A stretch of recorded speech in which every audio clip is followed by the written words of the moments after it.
Good evening, everyone, and welcome to episode 2 of season 2 of Mind Wars Forum. Tonight, we've got a really special episode for you. I'm going to be talking with UMWA President Cecil Roberts, and I've been wanting to talk to President Roberts for a long time, and there are many events that we want to talk about.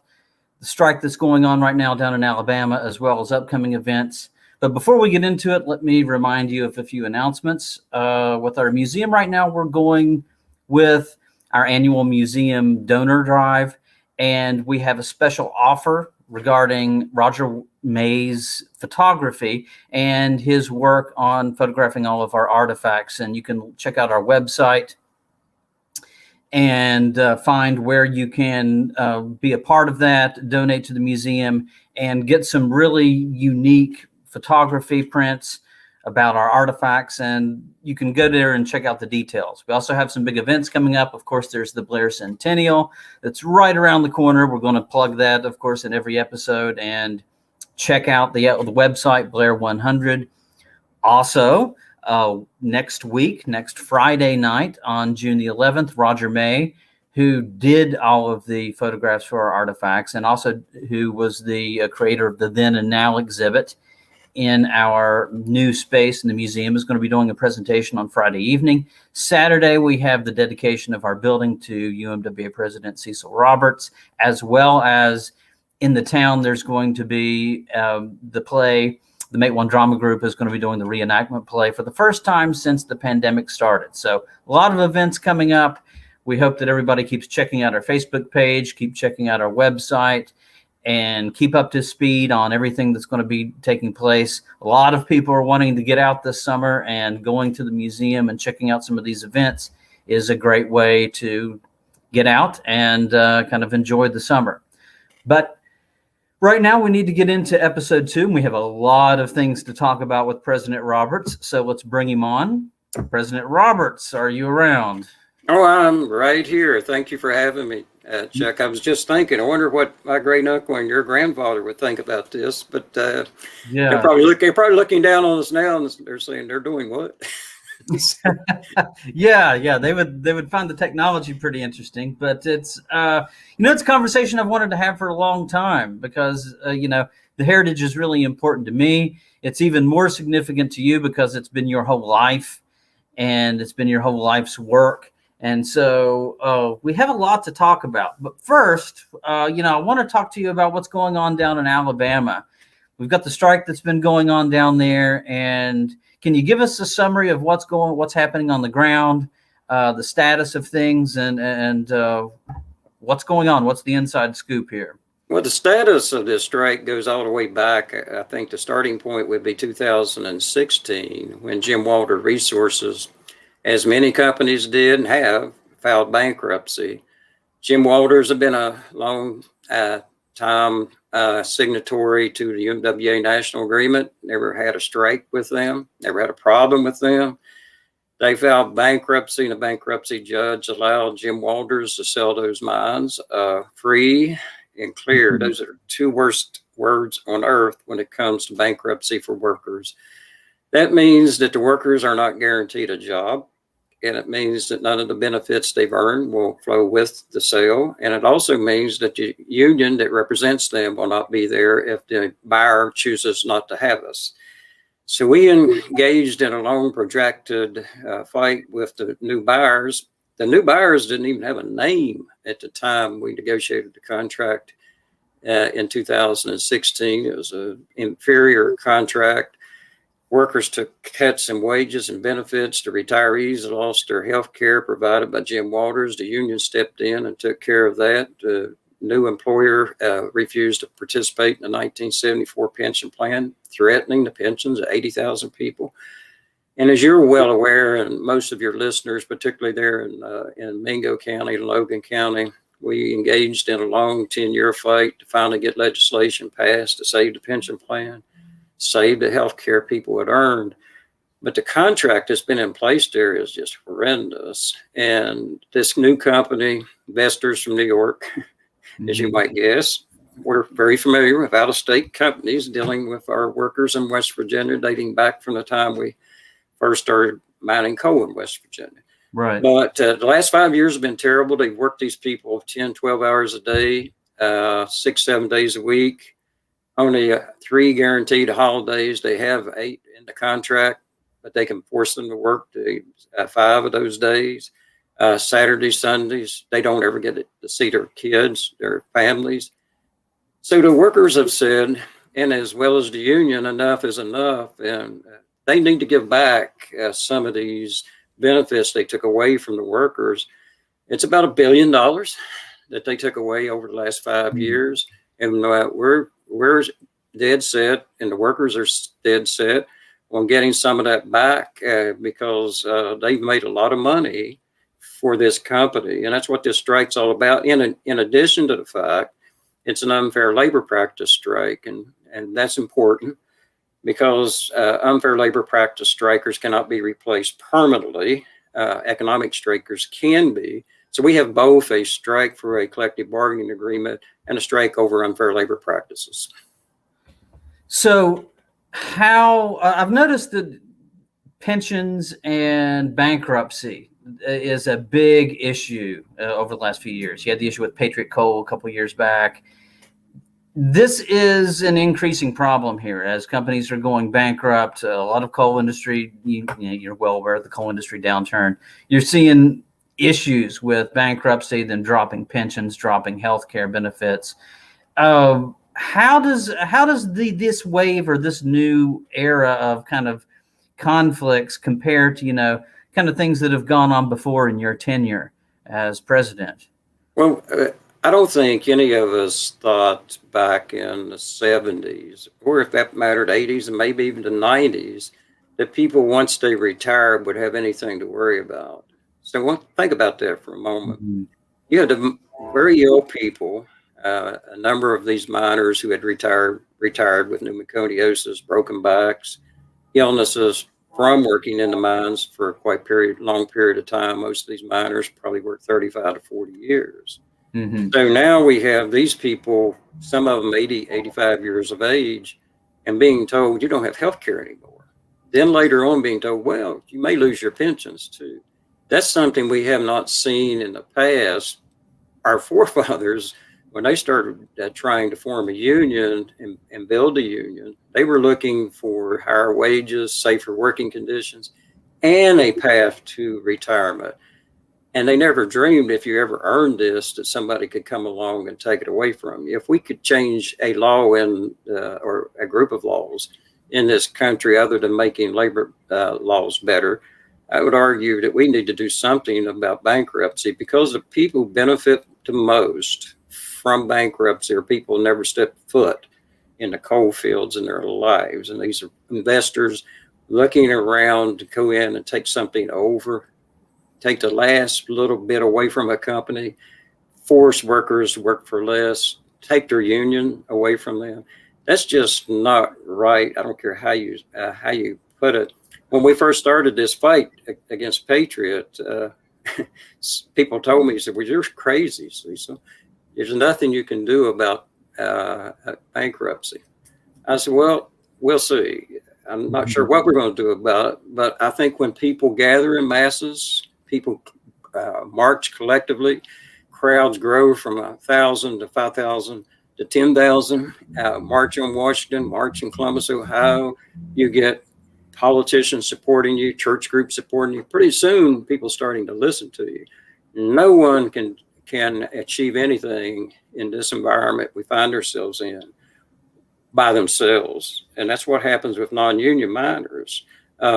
They're employees at will, which means that tomorrow they can lose their health care. Tomorrow they could lose their wages without going to court to do that. So when people start organizing collectively, and I look at some of those old marches that Mother Jones led, and we're going to talk about the Blair Mountain March when 10,000 people marched. When people band together, even today, they can get things done. People have got tired of watching us march up to Capitol Hill over and over again, seeing us every single day up on Capitol Hill on those camouflage shirts. I said, these retirees in $6 T-shirts, camo T-shirts, and said, we are one on out in the lobby, and these people with $10,000 suits on. And that's quite an achievement when you think about it. And we built a political apparatus here of these retirees that went back to the coal fields, talked to their local newspapers about what was going on up on Capitol Hill, spoke to the Chamber of Commerce, their churches. So this was having an effect from the bottom up. So yeah, even today, people moving and creating a movement works, and we should not lose sight of that. Yeah, that's really important. So do the miners down there in Alabama, they feel confident? I know that, a lot of people are kind of struggling now. There's always been safety nets where the people, when they band together, maybe church groups help provide food, or other organizations come along, maybe other unions. I know that the Valley Labor Report down in Alabama, they did a live stream to raise money for the miners and their families. How are people doing down there? Are they holding up well? Are they feeling confident? How do you feel? We're paying the strikers $350 a week in strike benefits, which, by the way, is the highest strike benefits in the nation. I found one other union that pays about $300 a week. Now, there might be a small union somewhere that pays more than that, but as far as a national union goes, I haven't found that. I did some research on that before we set the benefits. We started out at $300, moved them up to $350. So we're doing that. Plus, we have a fund set up where people who want to be part of this struggle, if they can't get out of the house and they can't get to Alabama, then they can send a donation, whether it's $5 or $10 or $20, whatever they want to do. And we're actually making a payment tomorrow night out of that fund of, I think, $125 for every striker down there, which goes a long ways when you're doing without work. So every little bit from anybody across the country wants to be helpful. I read my mail today, and we received $5,000 from the bakery workers. We received $25,000 from the National AFL-CIO, and we've gotten $5,000 donations. Last week when I was there, we got a $10,000 donation from AFG, the Federal Employees Union, and the president of AFG was there to speak. These Wednesday night rallies we try to turn those into something like a church service where people are moved and are encouraged to continue to strike, and understanding they're not by themselves, that they have other people who are going to stand by them. The Secretary Treasurer of the AFL-CIO spoke last Wednesday, Liz Schuler, and we've had other presidents there, Sarah Nelson, who's probably going to be a candidate for president of the AFL. So we had both people who are going to be vying for this office made their way down there, went to the picket lines. So those kinds of things are helpful. It's kind of a spinoff of what we did at Pittston for 10 and a half months. Lot's going on in the labor movement in the last few years. You had teachers' strikes and the school workers' strikes that, began in West Virginia and swept across the country. I know the UMWA was a big supporter. I remember seeing you guys down there, all the UMWA guys with their camouflage shirts on at some of the teachers' rallies, and seeing their support of that strike. And, you've had Amazon workers try to organize in Alabama. It's a really crucial moment when you've got a wealth gap that's the largest that it's been since the original Battle of Blair Mountain. You have a disappearing middle class, and labor unions are still out there trying to scratch and claw. Have we kind of forgotten about the significance of labor unions and why they're so important to the workers? Or is it that corporations have just slowly been able to eke their way in and get a larger advantage? What do you think's happened, and why do you think this moment is important? Let me speak to what I always say in speeches. I think if you look at the time from the formation of our country up until 1935, there wasn't a single law on the books really that said workers had a right to join a union. I just did an interview with the History Channel about the 1902 anthracite strike. The significance of that strike is that's the first time a president of the United States ever sided with the workers. So we went from 1776 to 1902 before a president decided he was on the side of workers, right? Right, And we haven't had much more luck with that until Franklin Roosevelt clearly was somebody who was on our side, and of course President Obama was very vocal about supporting unions. But what we don't have, Chuck, and what we need desperately is something like the Wagner Act, and PRO Act is something that we've been very supportive of. All of organized labor is rallying behind this. It was something very important happened here a few weeks ago when Senator Manchin signed on to the PRO Act, which almost everybody was betting he wouldn't do. But I think he saw the disparity himself with respect to people up here making millions and the people who work for him down here making $10, $11 an hour. So in this country, we've seen the CEOs' pay grow greatly and the workers' pay shrink. And what we need is some fairness in this country. And the one way that we've always been able to bring fairness to workers is for their right to have their rights to join a union honored by their employer, and a right to legally join a union. But what's happened, Chuck, and I tell people this all the time, and I think we miss this, workers are not really choosing when they vote between being represented by a union or not. What they're being told and they believe before they cast that final vote is they're voting whether or not to be employed, because these strike breakers, these union busters, these management folks do the same thing. I don't care what occupation you have, whether you're a coal miner or whether you're working in a steel mill or wherever you're working, you hear the same message. If you want to keep your job, we have to be competitive here. If the union comes in here, we're going to shut this place down. They're not allowed to say that. It's supposed to be illegal, but that's the message. If you're listening closely, vote for the union, lose your job. Yeah. And, one of the things that's really surprised me, about the strike down in Alabama and the way things are unfolding is everybody talks about the liberal media. You hear this, particularly hear it from the right wing side, right? If you would turn on, Hannity or Beck, or they would talk about the liberal media, this and that. Well, liberals are traditionally, or they're supposed to be, on the side of labor.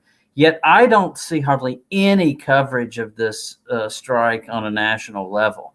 I've been searching through the channels trying to find a story somewhere. Maybe there has been a small story somewhere, but I haven't seen it. And why do you think that is, that you have MSNBC, CNN, all the national networks? You would think that they would be interested in what was going on down there, but there doesn't seem to be any coverage. Why on earth do you think that is? Let me start out by saying we could stand a healthy dose of liberal media down in Alabama about right now. Right. Unfortunately, I believe that the media looks at strikes of 800 or 900 workers and they don't consider that a big deal, right? Now, if somebody was injured on the picket line, whether it was somebody threw a rock or somebody ran over a striker, that'll get some attention. But that's not exactly what I consider the way to get publicity. I think people should be writing about the fairness and the justice of the cause here, where this employer has been taking advantage of these workers now for 5 years. And I pointed out to the strikers, you have to motivate them too, right? Anytime during this past 5 years that Warrior Met wanted to make things better for them, it's perfectly legal to do that. They could have said to the union, look, we want to give these people more time off because they need it. We want to improve their health care plan because the one they have is unfair. We want to raise their wages because the people on the low end here are taking a real beating. We want to give them time and a half or double time or triple time when they work holidays. They could have done that. They chose not to. And they chose even something worse, to make the conditions as bad as they could. They will fire somebody in a heartbeat there. They work them till they can't hardly stand up. And those are the most dangerous coal mines in the United States of America. They're 2,000 feet straight down the shaft. And then you ride miles and miles back underground once you get to the bottom of the shaft. Liberates hundreds and thousands of cubic feet of methane a day there. And one spark could blow up an entire city. So these people work in dangerous conditions, unhealthy conditions, and have to work long, tough, difficult hours. And I don't know why people aren't interested in how workers are being treated. But think about this for a second. So we talk about the liberal media or media at all. We went from the time we discovered coal in this country to 1969 before we decided that black lung was an occupational illness in America. Think about that. And we went to 1969 before we passed a federal law to protect workers underground. Why? Because people didn't care about coal miners until coal miners started marching in the street and up and down in their neighborhoods and started striking. Then people started paying attention to the demands strikers had and workers had. Yeah, well, our best wishes to all the strikers down there in Alabama and their families. And also, where can people go to donate if they want to donate to a strikers fund? Or, well, I see it right here on the bottom of the screen. Thanks, Kenzie, wherever you are, for putting that up. Yeah, so if you're watching, you can click on the link below and go there and help support the striking miners. So thanks for the update on that. I'd like to go a little bit back and talk about your life a little bit, since I've got you here and I've got some time to spend with you. So I'd like to talk with you about your personal journey and what got you to where you are today. So you started out growing up on Cabin Creek. You were born in 1946, correct? Correct. And growing up on Cabin Creek, I haven't been to Cabin Creek in a couple of years since before the pandemic. Haven't driven through there in a little while. But what was it like growing up on Cabin Creek in the 1950s? Give me a little taste of what that was like. People that I speak to now are not familiar with the way things were back then. I was born up Shamrock Holler. By the way, Dad was on strike in 1946. If you go back and research this, the largest strike in America took place in 1946, and it was a UMWA strike over pensions and health care. Right. And that's still the largest strike that's ever taken place. So when I was born, Dad was on strike because that strike didn't end until December. So I was born on Halloween in 1946. So everywhere you looked, there was a house. I mean, people were fighting over houses back in when I was a kid in the early 50s, because hand loading was still somewhat prevalent when I was born. It was starting to go away by the time I was about 4 or 5 years old. But I do remember as a child looking around thinking, my gosh, there's no place to play here because somebody's living everywhere here, right? Houses on top of houses up every dirt road you can imagine. We moved from K Ford down to Acme when I was in the 3rd grade. Acme is about 3 miles down the road. I'm getting out of the holler now. It's 15 miles long. I've progressed 3 miles. So then Dad built his house with his own 2 hands down at Dawes. That Mom and Dad bought a piece of property there by the Sharon Dawes School. And Dad bought the house we lived in at K Ford for $50, but you had to tear it down and get it off company property. So he went ahead and bought 2 houses. He was a real estate magnate there for a while. And so he tore down 2 houses, paid $100 for them, took the lumber out of those 2 houses and took it down to Dawes and used that to help build the new house. Did you pay $100 for them? Like $50 for each. But the deal was you had to tear them down, and get everything off of their property, right? And I helped him. I was 11 when that was taking place, and I helped him tear those. I was better at tearing them down than building them the new house. So, but 11-year-old kid's really good at tearing something up. And you can go in that house today. My sister lives in it. My mother just died 2 years ago. She was trying to make 100, and she lived to be 99 in 7 months. And I was blessed that both my mom and dad kept their mental faculties about them until they passed. Dad died when he was 91. Mom died when she was 99 in 7 months. My grandmother Blizzard, which Bill Blizzard's mom. She was my great grandmother. My mother was raised by Mother Blizzard. She went to live with her when she was 12, and she helped in the restaurant. Mom always talked about making hot dogs from when she was a teenager and serving all the miners that came through there. In those days, she knew all the union officials who would stop and get something to eat. They called that Mother Blizzard's restaurant. Had a big sign up on top. And on the end of it, what always had my interest was a custard stand where you could get ice cream, right? And milkshakes, and that's what I like. So you pull up there, somebody come out and take your order. And if you want to drink beer, you went in the other end of Mother Blizzard's place. She didn't sell beer, by the way. When she sold it to her son, one of Bill Blizzard's brothers named Frank, and he, when he took it over, he went and got a beer license. Started making some money from the miners by selling the beer. So my early days, I remember my great grandmother Blizzard died in 1955, and the thing I remember about that, we had bought a new 1955 Chevrolet. Went up and picked up my great grandmother Blizzard to give her a ride in that car. And everybody had the same idea. We got on the turnpike. The turnpike was just shut down because everybody wanted to try to get on the new turnpike. So right. That's one of my childhood memories of my great grandmother Blizzard. So you grew up in Cabin Creek with all this history there. I mean, Cabin Creek was a central place, of course, when the Union really got a foothold in West Virginia. It's going to be a central place where the Black Lung movement, the Miners for Democracy movement comes up. And you've got all that in your own household because, you've got the Blizzard blood in you. Did you hear, what kind of stories and things did you hear growing up? I'm glad to get to ask somebody else this question because usually this question gets asked to me. So, well, what did you feel like, growing up with that kind of heritage, in your own family, that you had leadership, not just union members, but union leadership in your home? So I'd have to confess that when I was a kid and all the way up into the time I went into the military, I never did have the complete appreciation for what my family had done. I knew Bill Blizzard was some important person when I was growing up, like 10, 11 years old. I heard his name all the time. I'm thinking, who is this guy?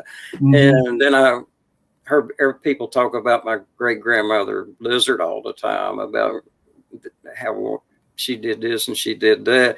I never quite made the connection, but when I came home from the Army, I was 21 years old. I came straight from Vietnam back home. Dr. King had been assassinated a month before I left Vietnam. Bobby Kennedy was assassinated a month after I got home. Then the Democratic Convention in '68 took place. I'm watching all this unfold. I'm trying to grasp my own reality here, right? And I'm watching all this take place. And the only time I've ever drawn unemployment benefits was the summer when I came home from Vietnam, because I quite frankly didn't want to do anything and didn't feel like doing anything. Then I started to school in September. But when I started working in the mines, I was in mines probably a year, and people were talking to me about going down to the local and becoming a mine committeeman or a safety committeeman. And then after about 2 years, maybe 3, I get a call and wanting to know if I want to take classes taught by the FMCS and Federal Mediation Conciliation Service. And I said, well, let me get this straight. I can get out of this 40-inch coal and run in a shuttle car, and I can go down in a classroom. I said, I think I want to do that. And they had 18 of us take these classes, and then they picked 6 of us to teach them. That's when I really embedded myself in learning all about the history of our union, the history of my family. I talked to my grandmother Harlow. They did a feature story in the Gazette one time about her. And I could sit around and talk to her. She remembered Mother Jones, by the way.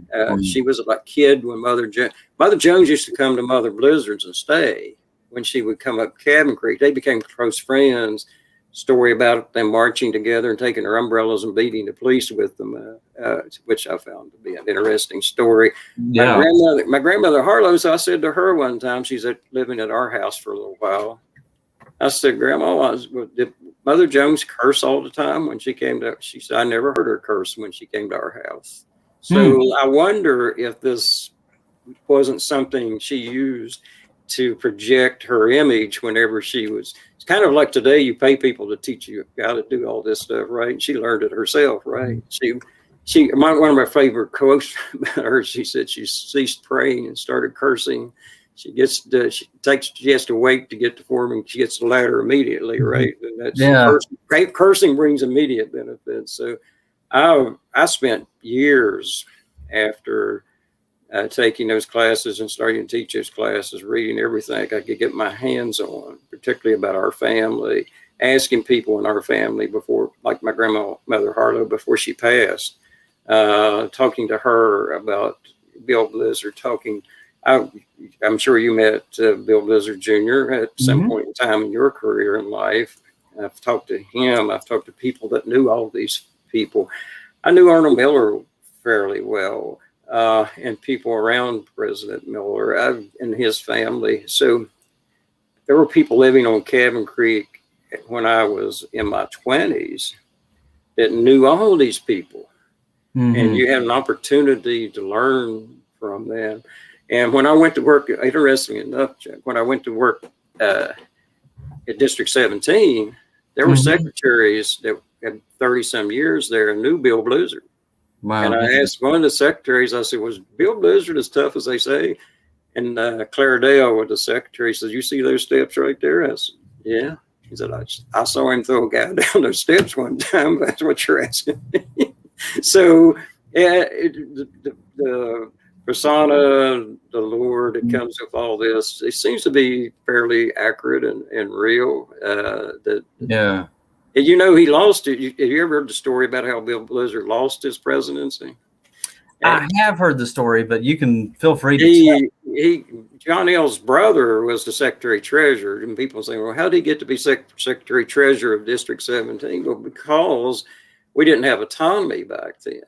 And so John L appointed everybody. And of course, he appointed Bill Blizzard, but he appointed his brother to be, I think it was Ray Lewis, and I think it was his name. And they had a falling out, Bill and John L's brother. And supposedly Bill punched him in the nose, and that was the end of his career in District 17. He retired shortly after that. Right. Yeah, I had heard that John L's brother was going through his mail or something like that, and that caused a rift between them. But yeah, everything was autonomous back then, and I want to get back to that in a second. You mentioned your grandmother Harlow. Yeah. I've never heard you talk much about her. Can you tell us a little bit? I love my grandmother Harlow. She was Mother Blizzard's daughter, obviously, and my mother's mother. And we used to go to her house on a regular basis. And I heard Bill Blizzard's name a lot when I went to her house. And I wasn't sure who Bill Blizzard was, but when I was 8 or 9 years old, I figured out he was an important guy, right? But, and of course, my grandma Harlow would have been Bill Blizzard's sister. So there was 12 kids in that family, by the way. And so you had big families back in those days, right? Right. So I heard a lot around. We'd go down there on Sundays to her house, and you could walk in the house, you smell those hot rolls cooking in the oven, right? And I always look forward to that. You hear a lot of stories about coal mining and what's going on in the coal industry. I didn't understand all of it because I was a kid, right? So, but Grandma Harlow came and lived with us for a little while. I said with Mom and Dad, and when she was ill, Mom took care of her for a while. And she used to tell me stories about she wasn't too kind to people that didn't support the union. She said, so they ought to shot that, no good for nothing. So, you've heard that before too. Yeah. But then somebody's name would come up, and she said, I saw him get shot off the roof one time from scabbing or so, whatever. And it was, It's pretty fascinating stories, Chuck. Yeah, I'm sure you've heard a million of those kind of stories growing up on there. So I do want to get back to, you mentioned that for a long time, John L. Lewis appointed all the district officers. And Frank Keeney was the last one that was elected for about 50 years. 1924 was when he resigned. And then it was into the 70s when the Miners for Democracy movement came along. And you were a big part of that. And talk to me about how you got involved in that, in the Miners for Democracy movement, and how that went along, and how you restored elections to district officials in the UMWA. That's interesting. So I go to work in the mines in December 1971. And if you go back and look at the timing of that, you just had, going back to when I got out of the service, also in addition to Bobby Kennedy being assassinated along with Dr. King, and then the Democratic Convention. And at the tail end of 1968, you had the explosion at Farmington, which, by the way, in my opinion, was the impetus for the creation of democracy in our union. When that explosion took place, 78 miners lost their lost their lives instantly.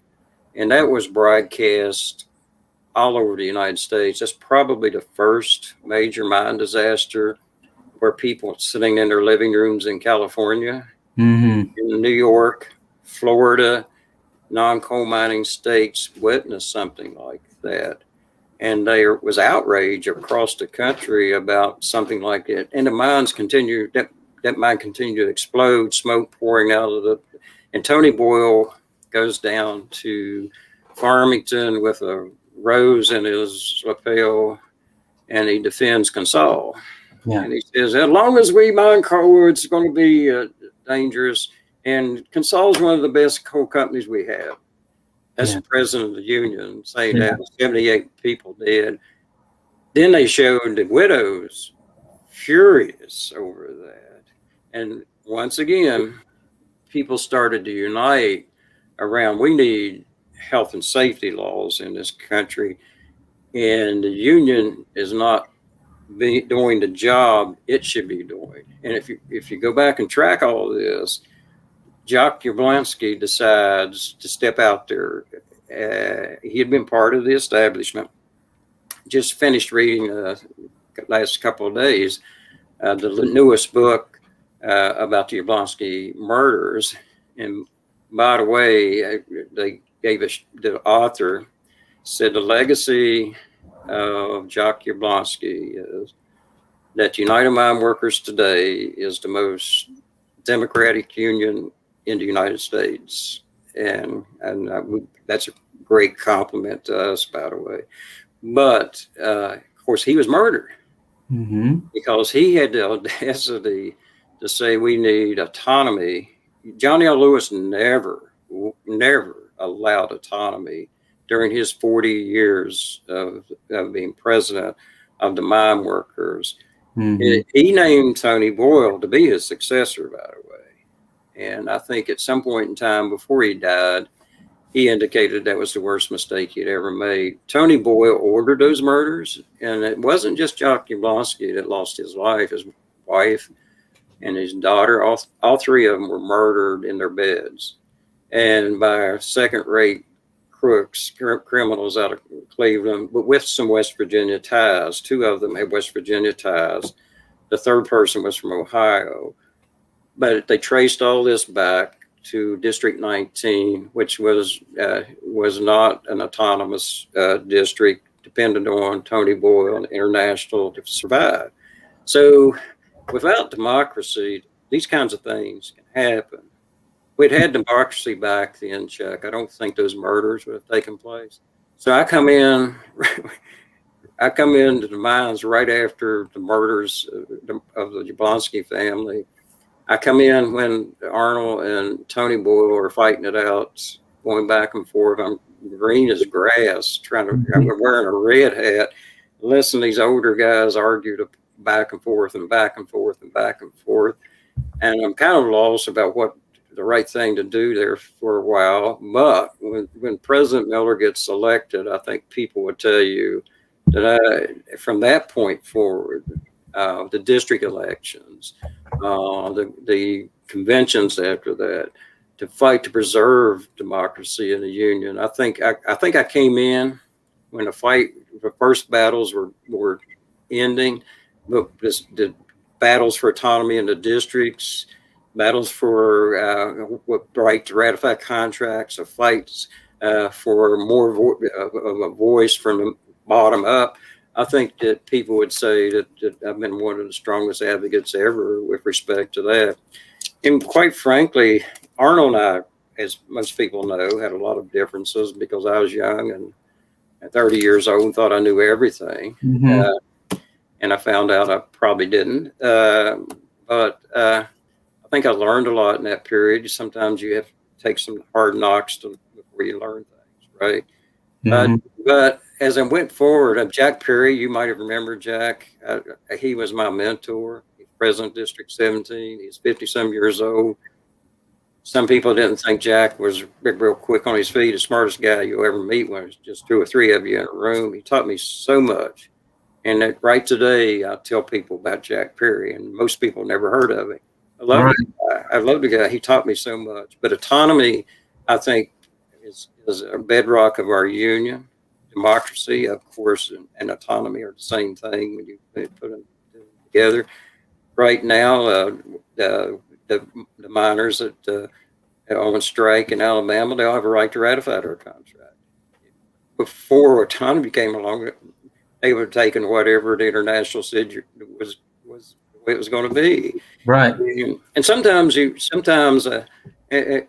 Johnny always said, if this union's ever broken, it'll be broken from within. That's when he was making the arguments about not giving workers too much autonomy. I disagree with it. I think we can have a democratic union, have democracy. And let's face it, you never had a guy like me president of the union without democracy. Somebody would have gotten appointed. And so obviously I'm very thankful for it. And it's a big transition. You think about Boyle standing out there in front of, was it number 9 mine in Farmington that went up and agreeing with the company. The company claimed that it was an act of God, as they always do every time you have a big mining explosion. Contrast that with after Upper Big Branch, you're calling it industrial homicide, rightly so. And it's a big difference when miners have somebody that is elected versus somebody that's appointed. And I think that allows for a way to get around potential corruption, I think. I think it's true, because when you have to please the masses, see, and I'm not finding fault with it because it's still democracy. Most unions today, they elect presidents at the convention. We don't do that. Everybody's got to vote. So you got to make a lot of people happy. And they have to be pleased with what you're doing. If you're failing in that, you're in big trouble. And I've been blessed. I've won more elections, I think, than anybody in the history of our union.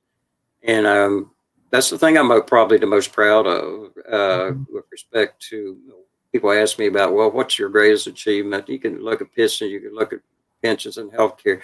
But I think it's the fact that people put their faith in you. And when people do that, and you kind of can say to yourself, I must be doing something right. But nobody does anything, Chuck, by themselves.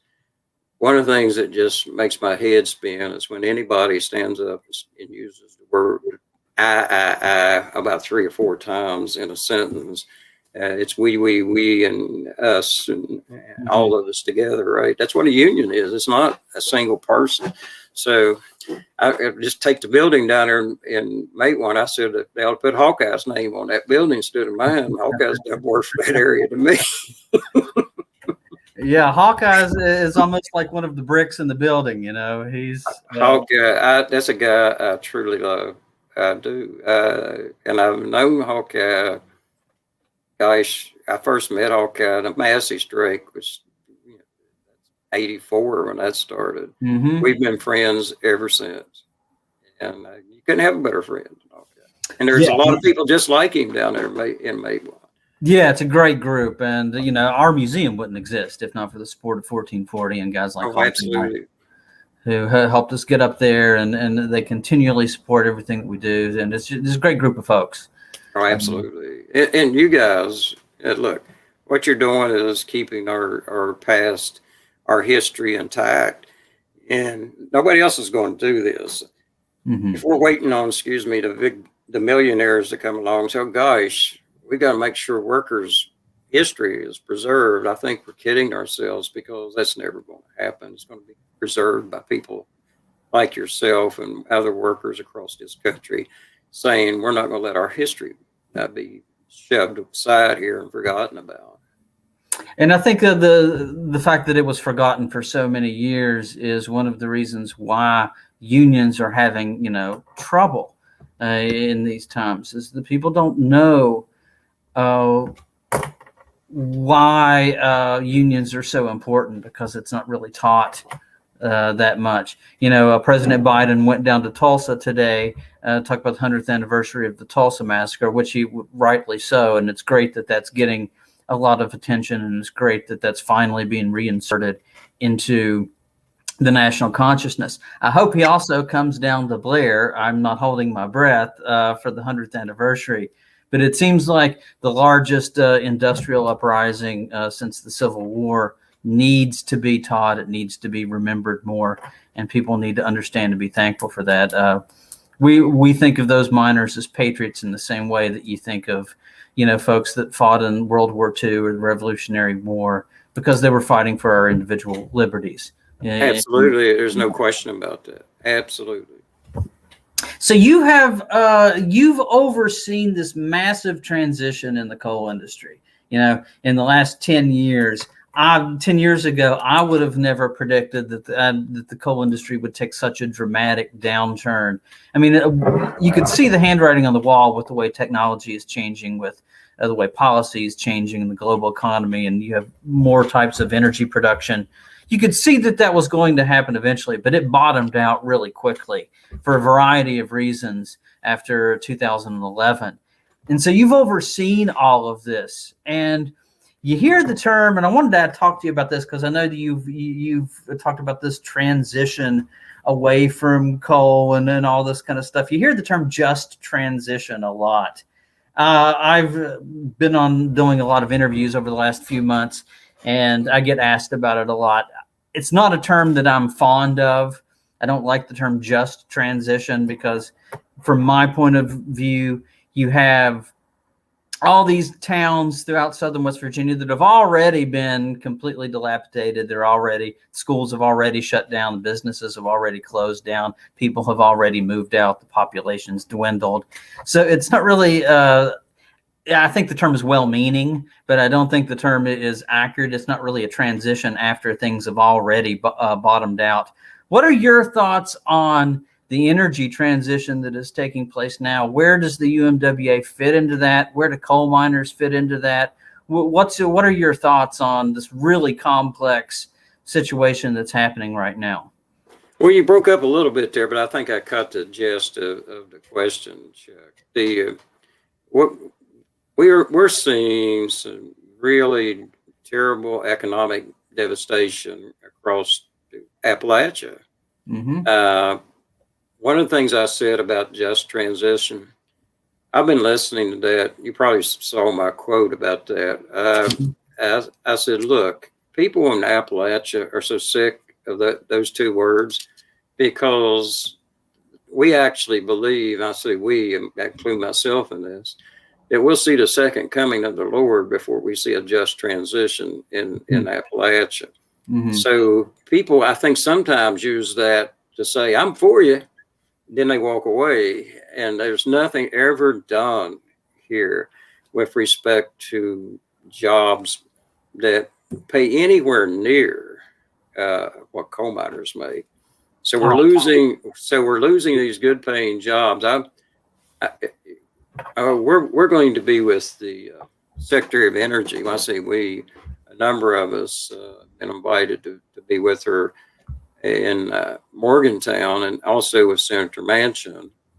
And we've had meetings with her, by the way, meetings with other people within the White House, and we've said this to them. Look, we've heard this for a long, long time here, but we never see it come to fruition, right? Mm-hmm. Some of the suggestions that we've made is I remember, Chuck, in 2008, down in Lebanon, at Lebanon High School in Southwest Virginia, Mm-hmm. a United States Senator named Barack Obama, who wanted to be president of the United States, made a speech there, and he invited me to appear on the stage with him. And this is what he said. He said, if we can put a man on the moon, we can figure out how to burn coal cleanly. You know, that's true, but we just don't want to make that kind of investment in this country, because we have a tendency to say, well, we got all this natural gas, and we go to that. And then we say, now we're saying, well, we've got all these renewables, let's do that instead. But the United Nations panel on climate change says if we don't develop some kind of carbon capture and sequestration, not just for Appalachia, obviously, but for the world, we're never going to deal with climate change. And the reason I think that they've laid down that marker, now this is the United Nations, this is not me. The reason they've laid down that marker, I think, is if you look at what's going on right this minute, we've seen this huge increase in the utilization of coal in China. I've had people argue with me, oh, they've got all this technology, they're not using coal anymore. Then we find out they're burning billions of tons. They've gone to 4-point-something billion tons of coal now. And they're developing, by the way, all these solar panels, there's a 2/3 chance that they came from China, because they manufacture 2/3 of all solar panels, and they manufacture 2/3 of all the wind turbines. And what we've said is, look, if we're going to buy these wind turbines and we're going to buy these solar panels, how about manufacturing them down here in Appalachia somewhere and paying union wages? Now, the administration is on record as saying they want to make all these jobs union jobs. Now, we've heard a lot of this before. So my point is this to the administration and anybody else who wants to listen to it. I said, look, tell me how that's going to work. Tell me how we're going to stop buying this stuff from overseas. The other thing, tell me how we're going to start manufacturing it here, because we can. We just haven't done it because it's cheaper to buy it someplace else, right? Right. And the other thing I've said, I want you to think about this, Chuck, for a minute. People have a tendency to look at every coal mine that's closed and idle and used to operate and used to employ union members, and they assume they're all the same. Well, that's not true. Right. Many of the mines that are closed in southern West Virginia are metallurgical coal mines. The reason those mines are closed, we did away with the steel industry in the United States. And now we've moved the steel industry to China or Brazil or some other location. And if we're going to compete with them, we've got to put the coal we mined in West Virginia in a vessel and ship it around the world and sell it once it gets there. So we moved to marketplace someplace else. There are things we can do if we have the will to do it and create jobs and in my opinion, protects the what remaining coal jobs that we have. But you're right. This has been devastation. We put about 40,000 people losing their job, coal miners' jobs, in the last 10 years. That's a lot of people. And then you multiply that by 4, and that's the support jobs we've lost. So that's about 200,000 people who've lost the best paying jobs in Appalachia over the last 10 years. Yeah, and I teach down in the coal fields. I teach down in Logan. I have a lot of former coal miners and some current coal miners that are students of mine. Over the years, I've had them come in right off the night shift and come to a morning class covered in dust. But a lot of them, and some of them, by the way, have come on the UMWA scholarship that you guys offered. I've had a few of those students go through. But it's such a difficult thing to ask somebody, because these guys come in and they're kind of like fish out of water when they come to the classroom, because they haven't been in school for 10 years, maybe. They are trying to find, some other type of opportunity. And it's tough whenever you give somebody, their whole livelihood is based around one thing as soon as they graduate high school. And then you're asking them to stop what they're doing, go back to school, which they don't really want to do to begin with. Or most of the coal miners that are my students, some of them do, but a lot of them, they're not really there because they want to be. They're there because they feel like it's maybe their only option. And it's hard to get people to do that when they've got kids to take care of and a family. And they are doing this for a job that doesn't yet exist. So it's a tough road to hoe, but it's what's going to happen at some point or another. And you were right to mention carbon sequestration. Of course, the IPCC does talk a lot about our need for doing that. We can't just cut emissions. We have to be able to suck carbon out of the air. And that's a gigantic investment, but it's nonetheless something that is going to have to be done on some level. So there aren't easy answers. Just make one last point about carbon capture and sequestration. This is kind of like the race to the moon, because every nation and all these private investors are trying to develop this technology. Mm-hmm. And the country that develops this is going to be sitting in a very powerful position to control a lot of how we deal with energy across this country. But we don't just need carbon capture for the production of electricity. In the making of steel, we produce a lot of carbon. Mm-hmm. And if we don't find a way to remove carbon from the making of steel, we're going to see our steel industry dwindle to almost nothing here if we don't find some other technology here. Right. And almost all of our manufacturing is emitting some kind of carbon. If you look at Biden's plan, that doesn't just speak to the electric generation sector. It talks about removing carbon from all of these different sectors of the economy. So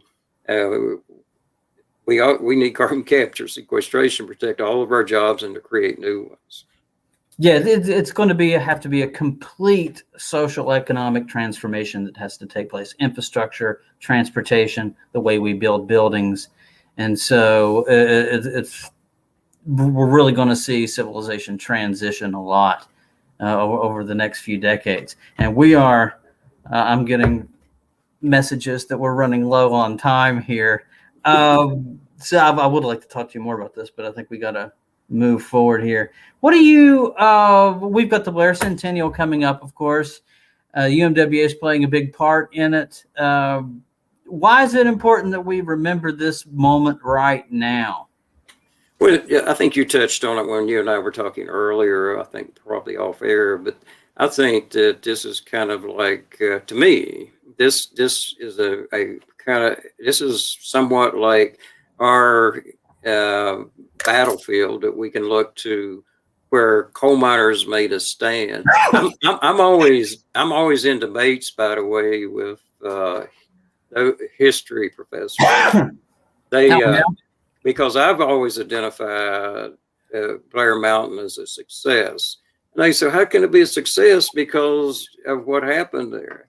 I said, you guys look at this differently than I do, because I look at this as part of the overall fight for justice, and not only in the coal fields, but across the country for workers. And without those miners being willing to march up that hill, I don't think we could have gotten to the point where 14 years later, think about that. 14 years later, we passed the Wagner Act. And the UMWA is what? The largest union in America. Look at Ludlow. 21 years after a massacre at Ludlow, we're the largest union in the country. And then 22 years after Cabin Creek and Paint Creek, we're the largest union in the country. So my question to all of those who disagree with me is, would we be the largest union in the country in 1935 after the passage of the Wagner Act if it had not been for those battles that people were willing to wage and to hold their union intact until we got legislation that said we had a right to belong to a union? Think about this. we had somewhere around 800,000 members after the passage of the Wagner Act, but we had about 600,000 members leading up to the Wagner Act, which people joined our union because they wanted to be in the union. Without the law, without any laws that said, if they signed that card, they're in the union. In fact, people were getting fired for signing dues checkoff cards. They were hiding in the woods to sign dues checkoff cards. And still, we built a union. And if we had not been able to fight these battles and have people willing to sacrifice and give their lives to have an organization and make things better and to build a middle class, I would point something out that I've never really thought a lot about until a few weeks ago. But someone made the point that coal mining used to be a terrible job. But it was a union that made those jobs, good paying jobs, middle class jobs.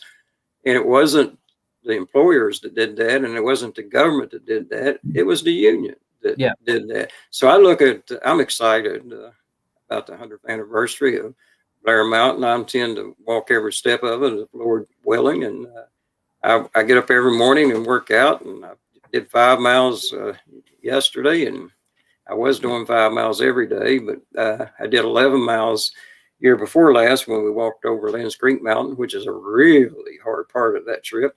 But I'm ready to go.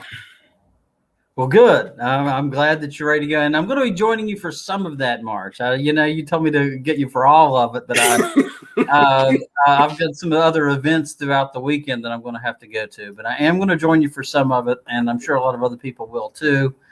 Last question for you here. What advice would you give to a young organizer, a young union person that's trying to be an activist, that's trying to make the world a better place? Well, what kind of advice would you toss down to them? I would first of all tell that person to study Gandhi. I'm a big student of the civil rights movement, but civil rights movement got a lot of its strategy from Gandhi. A lot of its strategy actually from the Bible itself. I would tell that person to get some inspiration from these past battles. But be willing to be on the front lines, be willing to speak up, be willing to express yourself, but learn a little bit before you get out there and start doing that. And think about strategy all the time. So how can you do this?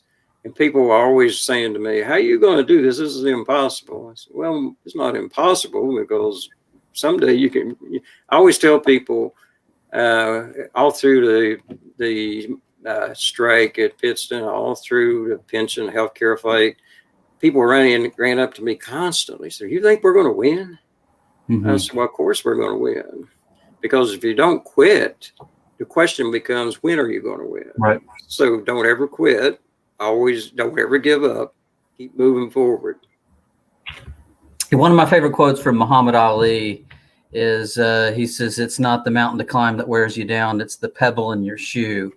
And I've always thought that at least when we were working to try to save the Blair Mountain battlefield, that was our goal, to be the pebble in their shoe until we were able to win the decision with the National Register. You're right. When people say that it can't be done, it's persistence and strategy and all of those things that combine. I've got let me give you one last illustration. If I can. When we were doing the demonstrations, of course, we were demonstrating against Peabody, Arch, and Patriot back in the pension healthcare fight. And finally, people said, they're never going to give you any money. They're never going to cave. Finally, Peabody said, we want to talk to you. And they collectively gave us $400 million. Think about that. Wow. To pay for retiree health care until we passed the legislation. That saved these people's health care, actually. After agreeing to that, the general counsel from Peabody called our general counsel and said this: we had 6 retirees marching around their building holding signs. 6. And they said, if you'll get these people out in front of our building, we'll give you another $1 million for health care. If you get them out by 6 o'clock, pebble in your shoe, right? Right. 6 retirees marching around holding signs up because it was terrible for their image. Right. You never know what works. Never know. Right. I agree. You never know. So we usually open it up for questions, but I think we've got one. Is that correct, Kinsey? Here it is. Can we march with you? Whoever that is, I'm sure you can. Yeah, it's going to start off on Marmetta. You're going to start on what day are you guys starting on? Do you know? We're doing this around Labor Day. I think we're marching a day before Labor Day, Labor Day, and then the day after, maybe. I know it's 3 days connected to Labor Day. So Aaron might know better than me about that. It's a lot of ground in 3 days. Yeah, it's about 15 miles a day, maybe. Yeah. Got to be in shape. Get on that treadmill, Chuck. Yeah, I know. I'm going to have to walk on the boulevard and make sure I'm up to speed. I can't be winded here when all this is going on. So. Aaron says that if they're interested in marching, they can email us and let us know. Okay, great. There it is on the screen. There we go. That's great. Well, President Roberts, thank you so much for joining us. We had a great conversation. I look to see you soon with a lot of events this summer, and good luck with the strike, and keep encouraging the miners down there, and we wish them and you guys all the best. Thanks so much. You continue to do your great work, Chuck. Thank you for having me. Thanks a lot. We'll see you later.